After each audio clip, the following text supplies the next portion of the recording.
Ce qu'ils ne veulent pas que l'on sache, c'est que l'Europe, c'est le continent des Africains. Jusqu'à présent, on pensait que les premiers Homo sapiens venus d'Afrique étaient arrivés sur le continent européen il y a 45 000 ans.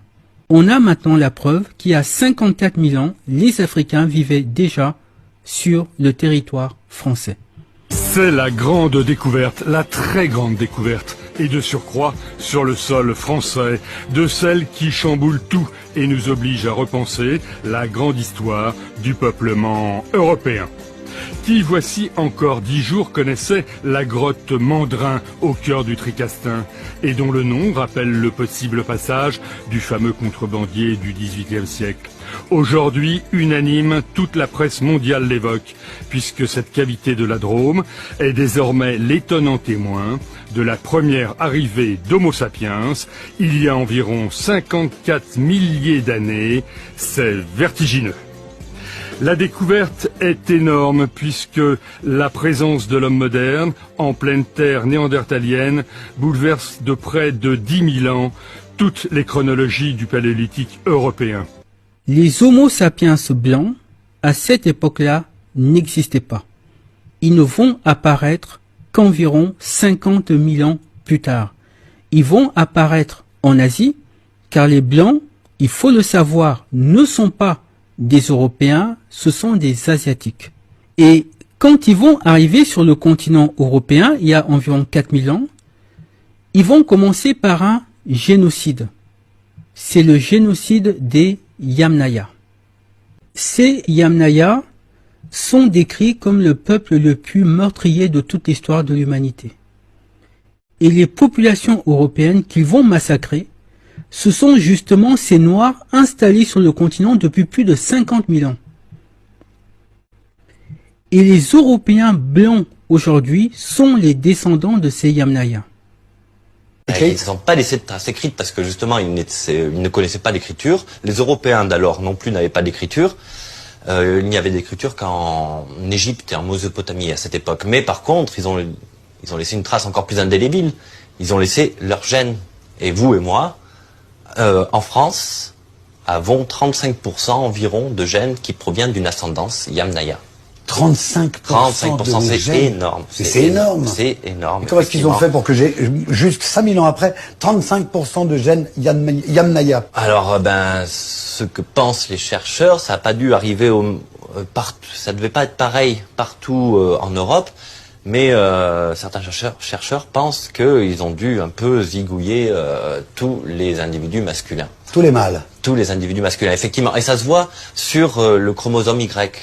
Certains chromosomes Y que des Européens, avant l'arrivée des Yamnaya, ont complètement disparu. Tandis que les chromosomes Y qui étaient portés par les Yamnaya, eux, ils se sont absolument répandus dans la population.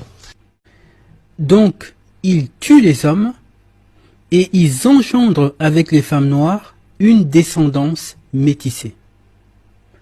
Avant les Yamnaya, le continent européen était un continent noir, peuplé exclusivement de personnes noires.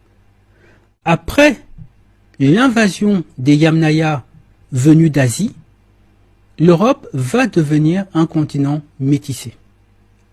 Durant toute son histoire, l'Europe a été peuplée de personnes blanches, de personnes noires et de personnes métisses. Effectivement, les Yamnaya n'ont pas pu tuer tout le monde. Quand ils arrivent, l'Europe est déjà peuplée de femmes et d'hommes originaires d'Afrique, et cela depuis au moins 50 000 ans. On imagine que depuis 50 000 ans, l'Europe tout entière était peuplée. Les Yamnaya, et ils ne sont pas les seuls d'ailleurs, vont massacrer une grande partie de la population, et par le biais de la procréation, ils vont introduire en Europe les gènes mutants qui favorisent la dépigmentation de la peau. Les Noirs qui vont recevoir ces gènes et qui vivent dans des zones froides vont voir leur peau s'éclaircir progressivement. Mais tous les Noirs européens n'ont pas été massacrés et tous n'ont pas reçu les gènes mutants. Et sachant que l'Europe, leur continent, était désormais envahi d'êtres d'une violence inouïe, on imagine qu'ils vont s'organiser, qu'ils vont se défendre, qu'il va y avoir des guerres et à certains endroits, il y aura sans doute des trêves, des alliances, etc. Et toute l'histoire de l'Europe, ça va être ça, de sorte que, en réalité, l'Europe était peuplée de personnes noires, de personnes blanches et de personnes métisses. L'erreur que commettent ces historiens, c'est d'affirmer que la présence noire dans l'Europe médiévale résulte de l'immigration. Parce que eux vont du postulat que l'Europe à l'origine était blanche et que les Noirs étaient forcément des immigrés arrivés plus tard. Or, l'anthropologie et la génétique nous disent l'exact contraire. Ils nous disent que, à l'origine, l'Europe était un continent noir et ce sont les Blancs qui sont arrivés par la suite. Qui peut croire que tous ces Noirs ont été massacrés ou que tous ont été miraculeusement transformés en Blancs par le climat? Ce n'est pas possible et ce n'est pas rationnel. Que certains Noirs aient été des immigrés, oui, c'est possible, mais l'écrasante majorité étaient des Européens autochtones, c'est-à-dire des descendants de ces premiers Homo sapiens venus d'Afrique il y a plus de 50 000 ans. On est donc fondé d'affirmer que l'Europe de ces 4000 dernières années a toujours été composée de personnes noires, de personnes blanches et de personnes métisses. Mais ce n'est qu'au cours de ces 300 dernières années que les Européens blancs ont entrepris de se débarrasser définitivement des Noirs autochtones qui vivaient sur ce continent.